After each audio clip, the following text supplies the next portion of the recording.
just like how thankful my family sa'yo, even si mommy, sobrang thankful sa kanya. So, gusto ko maging successful pa tayo sa career natin.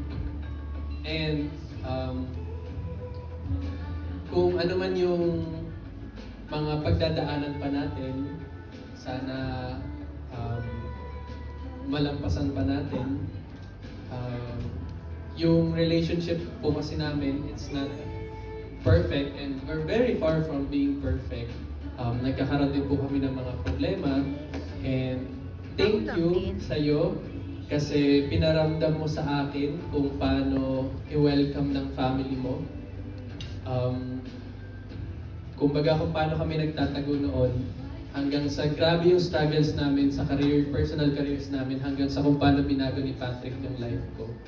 Thank you kasi I believe din na tama lang na give up ko yung career ko, pakasama kita. And together natin to gagawin. And kasi matagal na kaming di nag-uusap. And siguro ano lang din, may mga certain talagang mga bagay kaming hindi na pagkakaunawaan, na pagkakaintindihan, pero yung love andun pa din. Kaya kanina, sobrang thankful kami sa inyo kasi may mga moments kami na gusto na naming mag-give up, pero laban na. Ay! Nagsay lang thank you kasi know that I always love you and you're the best person. Wala akong ibang maisip na ibang taong magmamatch sa akin kundi ikaw. Yeah! I love you.